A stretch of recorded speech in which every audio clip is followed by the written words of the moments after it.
ഇതുപോലെ TV-യോ മൊബൈലോ ഒന്നും ഉണ്ടായിരുന്ന കാലമല്ല. അതുകൊണ്ട് ഒരാളെ നേരിട്ട് വന്ന് കണ്ടാലേ അറിയാൻ പറ്റും. അദ്ദേഹം അമേരിക്കയിൽ എല്ലാ യൂണിവേഴ്സിറ്റികളിലും ഗവേഷണ സ്ഥാപനങ്ങളിലും അദ്ദേഹം കണ്ടെത്തിയ ഫോർമുലകൾ പ്രസംഗിച്ച് നടക്കുകയായിരുന്നു. അപ്പോൾ പ്രസംഗം കേട്ടവർ ചിലപ്പോൾ സംശയം ചോദിക്കും. അപ്പോൾ 1 മണിക്കൂർ പ്രസംഗിക്കും, 5 മിനിറ്റ് സംശയം ചോദിക്കാം, 15 മിനിറ്റ് വിശദീകരിക്കും. അങ്ങനെ യൂണിവേഴ്സിറ്റികളിൽ നിന്ന് യൂണിവേഴ്സിറ്റികളിലേക്ക് ഗവേഷണ സ്ഥാപനങ്ങളിലേക്ക് ഇങ്ങനെ പ്രസംഗിച്ച് നടക്കുന്ന കാലത്ത് അദ്ദേഹം സ്ഥിരം പ്രസംഗിക്കാൻ പോകുന്ന ഒരു കാറിനാണ്, ഒരു ഡ്രൈവറാണ്. അപ്പോൾ ആ ഡ്രൈവർ അദ്ദേഹത്തിൻ്റെ എല്ലാ പ്രസംഗവും കേൾക്കും. അങ്ങനെ ഒരു ദിവസം ദൂരെയുള്ള ഒരു യൂണിവേഴ്സിറ്റിയിൽ ഐൻസ്റ്റീൻ പ്രസംഗിക്കാൻ പോകുമ്പോൾ ഐൻസ്റ്റീന് തൊണ്ടവേദനയായി, ശബ്ദം ശരിയല്ല. അപ്പോൾ ഐൻസ്റ്റീൻ ഇരുന്ന് പറഞ്ഞു, ഇന്ന് എങ്ങനെ പ്രസംഗിക്കും, എൻ്റെ ശബ്ദം തീരെ ശരിയല്ല, പ്രസംഗിക്കാതിരിക്കാനും പറ്റുകയില്ല, ഞാൻ എന്താ ചെയ്യാൻ?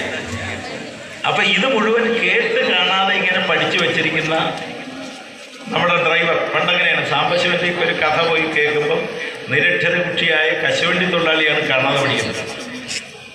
പഠിച്ചവനത് കാണാതെ പഠിക്കാൻ പ്രയാസമാണ്, പഠിക്കാത്തവന് കാണാതെ പഠിക്കാൻ എളുപ്പമാണ്. അത് ഈ പഠിച്ചവരും പഠിക്കാത്തവരും തമ്മിലുള്ള വ്യത്യാസം നിങ്ങൾ ഈ പഠിക്കുന്ന കുട്ടികളൊക്കെ ഉണ്ടെങ്കിൽ അറിയാം. ആ മോക്ക് കാണാതെ പഠിക്കുന്നതിനേക്കാൾ എളുപ്പം അക്ഷരം അറിഞ്ഞുകൂടാത്ത, എഴുതാൻ അറിയാത്ത അമ്മയ്ക്ക് കാണാതെ പഠിക്കാൻ എളുപ്പം. അപ്പം ഈ ഡ്രൈവറെല്ലാം കാണാതെ പഠിച്ചു വെച്ചേ. അപ്പോൾ ഡ്രൈവർ തമാശയ്ക്ക് പറഞ്ഞു, സാറിന് ഒട്ടും വയ്യെങ്കിൽ സാറ് പ്രസംഗിക്കുന്നത്, സ്ഥിരം പ്രസംഗിക്കുന്നത് എനിക്കറിയാം, ഞാൻ വേണമെങ്കിൽ ഞാൻ പ്രസംഗിക്കാം.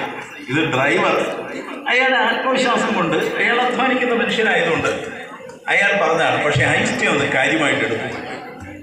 ഐൻസ്റ്റീൻ പറഞ്ഞു, എടോ അങ്ങനെയാണെങ്കിൽ ഇന്ന് നീ പ്രസംഗിക്കുക, ഞാൻ ചെല്ലുന്നിടത്ത് ആരും എന്നെ കണ്ടിട്ടില്ല, അതുകൊണ്ട് അവിടെ എത്തുന്നതിന് ഒരു 5 കിലോമീറ്റർ ഇപ്പുറത്ത് വെച്ച് എൻ്റെ സീറ്റിൽ നീ ഇരിക്കുക, നിൻ്റെ സീറ്റിൽ ഞാനിരിക്കുക, എൻ്റെ വേഷം നീ ധരിക്കുക, നിൻ്റെ വേഷം ഞാൻ ധരിക്കുക.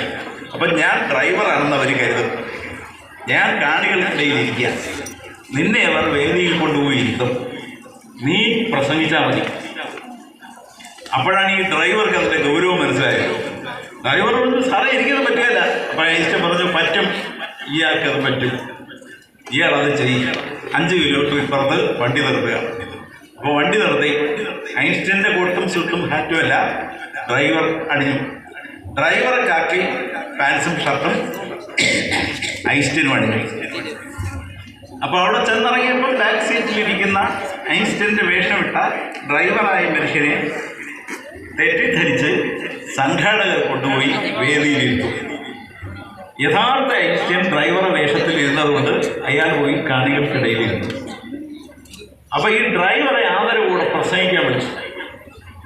ഡ്രൈവർ കയറി കാണാതെ പഠിച്ച് വെച്ചിരിക്കുന്നത് 1 മണിക്കൂർ നേരം പുള്ളി വിസർവ്യം ഇല്ലാതെ അങ്ങ് പ്രസംഗിച്ചു. അപ്പം കാണികളെല്ലാം അന്തം വിട്ടിരിക്കുകയാണ്, പുതിയ തീസിസൊക്കെയാണ് പറയുന്നത്.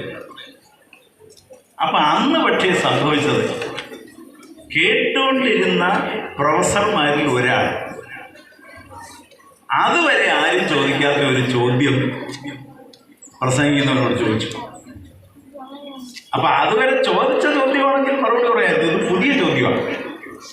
അപ്പം പുതിയ ചോദ്യം കേട്ടപ്പോൾ ഈ കൈ കൊണ്ട് പ്രവർത്തിക്കുന്ന അതിൻ്റെ ആത്മവിശ്വാസമുള്ള ഡ്രൈവർ പതറിയില്ല. സാധാരണ ഒരാളാണെങ്കിൽ പതറിപ്പോകും.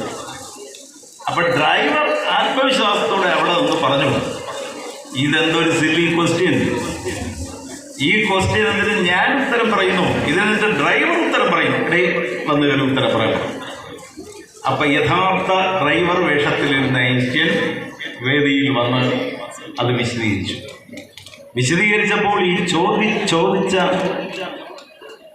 പ്രൊഫസർ തന്നെ അതിനുശേഷം പരസ്യമായി പറഞ്ഞു, ഈ ഡ്രൈവർ ഇങ്ങനെയാണെങ്കിൽ യഥാർത്ഥ ഐൻസ്റ്റീൻ എങ്ങനെയായി? അതായത് നിങ്ങളുടെ കൈ പ്രവർത്തിക്കുമ്പോൾ നിങ്ങളുടെ തലച്ചോറ് കൂടി വർക്ക് ചെയ്യും, മറിച്ച് തലച്ചോറ് പ്രവർത്തിക്കുമ്പോൾ നിങ്ങൾക്ക് അറിവുണ്ടാവും, വിദ്യ ഉണ്ടാവില്ല. വിദ്യ ഉണ്ടാവണമെങ്കിൽ കൈകൂടി വർക്ക് ചെയ്യും. അതുകൊണ്ട് എല്ലാ മക്കളുമാരോടും ഞാൻ പറയുന്നു, കാണാതെ പഠിക്കണം, ഓർമ്മ ശേഖരിക്കണം. പക്ഷെ വീട്ടിൽ എന്തെങ്കിലും ജോലി ചെയ്യണം, സ്കൂളിലും എന്തെങ്കിലും ജോലി ഉണ്ടെങ്കിൽ ചെയ്യണം, നാട്ടിലും എന്തെങ്കിലും ജോലി ചെയ്യണം. അമേരിക്കയും യൂറോപ്പും ആത്മവിശ്വാസം കൂടാൻ ഒറ്റ കാരണമേ ഉണ്ട്. ലോകത്തെ ഏറ്റവും ആത്മവിശ്വാസമുള്ളത് ജപ്പാനും ജർമ്മനിയുമാണെന്ന് പറയുന്നത്. അതിൻ്റെ പ്രധാനപ്പെട്ട കാരണം അവിടെ 12 വയസ്സ് കഴിഞ്ഞാൽ പഠിക്കുന്ന കുട്ടികളും ജോലി ചെയ്ത് കാശുണ്ടാക്കിയാണ് പഠിക്കുന്നത്. അച്ഛൻ്റെയും അമ്മയുടെയും ചെലവിലല്ല പഠിക്കുന്നത്. ജോലി ചെയ്ത് സ്വന്തം വരുമാനം ഉണ്ടാക്കി പഠിച്ചാൽ ആത്മവിശ്വാസം ഉണ്ടാവും.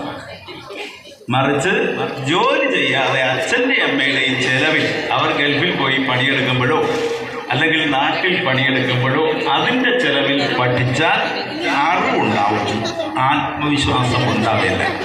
ആത്മവിശ്വാസം കൂടി ഉണ്ടാകാറുള്ള ഒരു പരിശീലനമാണ് ആദ്യത്തെ 15 ദിവസം. ഇപ്പം നിങ്ങൾ ജീവിക്കാൻ കൂടി അറിയണമെന്ന മട്ടിൽ സിലബസിനപ്പുറം പഠിക്കുന്നത്. അതുകൊണ്ട് ആത്മവിശ്വാസമുള്ള കുട്ടികളായി മാറിയാലേ വീടിൻ്റെ തൂണാവും, നാടിൻ്റെ മരമാവും, ലോകത്തിന് തണലാവും. അതിന് എല്ലാ കുട്ടികൾക്കും കഴിയട്ടെ എന്ന ഒരാഗ്രഹം അഭ്യർത്ഥനയായി സമർപ്പിച്ച് ഈ പ്രവേശനോത്സവം ഉദ്ഘാടനം ചെയ്തതായി അറിയിച്ച് അവസാനിപ്പിക്കുന്നു. ആത്മവിശ്വാസത്തോടെ ജീവിതത്തിൻ്റെ എല്ലാ മേഖലയും